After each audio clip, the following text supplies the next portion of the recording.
Hi అండి. Welcome to Sahi kitchen. ఈరోజు మన రెసిపీ ఉక్కెర తయారు చేసుకుందాము. ముందుగా ఒక బౌల్ తీసుకొని అందులోకి 1 కప్పు బెల్లం వేసుకొని, 1 కప్పు బెల్లంకి 1.5 కప్పు నీళ్లు వేసుకొని బెల్లం మొత్తం బాగా కరిగించుకోవాలి. వీడియో చూస్తున్నప్పుడు లైక్ చేసి చూడండి. మీరు లైక్ చేసి వీడియోని చూడడం వల్ల ఎక్కువ మందికి చేరుతుంది కాబట్టి ప్లీజ్ వీడియోని లైక్ చేసి చూడండి. ఇలా బెల్లం మొత్తం కరిగిన తర్వాత ఇప్పుడు మరొక బౌల్ తీసుకొని ఈ బెల్లం నీళ్ళని వడకట్టుకుని తీసుకుందాము. ఇలా వడకట్టడం వల్ల ఏమైనా నలకలు ఉంటే వచ్చేస్తాయి.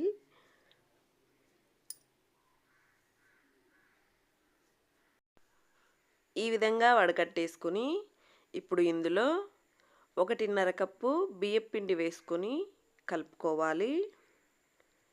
ముందుగా 1 కప్పు వేసుకుని ఎక్కడా ఉండలు లేకుండా బాగా కలుపుకుందాము.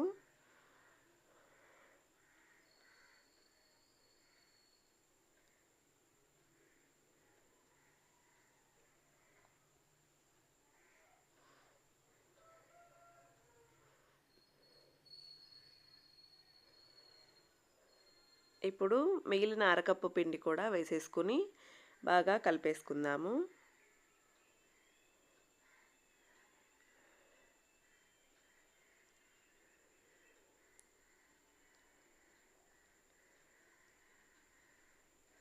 పిండి మొత్తం ఎక్కడా ఉండలు లేకుండా ఈ విధంగా కలిపేసుకోవాలి.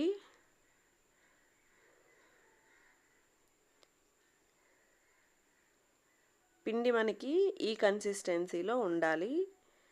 అప్పుడే మనకి ఉక్కెర బాగా ఉడుకుతుంది. ఇప్పుడు ఇది పక్కన పెట్టేసుకొని స్టవ్ పైన కడాయి పెట్టి అందులో నెయ్యి వేసుకోవాలి.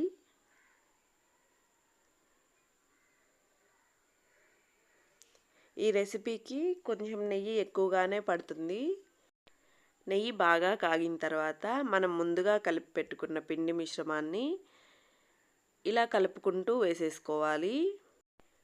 పిండి మొత్తం వేసేసుకున్న తర్వాత ఫ్లేమ్ని లోలో పెట్టుకొని ఇలా కంటిన్యూస్గా కలుపుకుంటూ ఉంటే మనకి కొంచెం కొంచెంగా దగ్గర పడుతూ ఉంటుంది. ఇలా కంటిన్యూస్గా కలుపుతూనే ఉండాలి, లేదంటే ఉండకట్టేస్తుంది.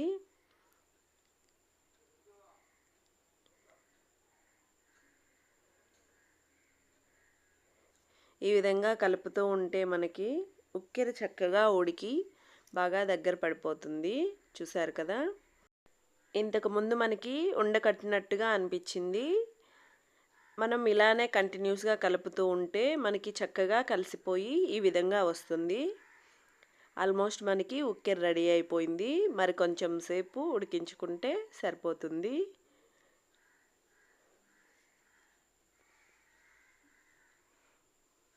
ఈ ఉక్కెర మనకి చక్కగా ఉడికి ప్యాన్ నుంచి సపరేట్ అయిపోతుంది.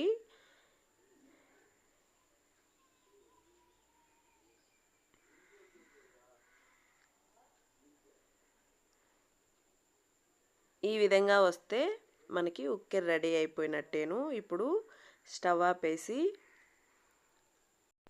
సర్వింగ్ బౌల్లోకి తీసేసుకుందాము.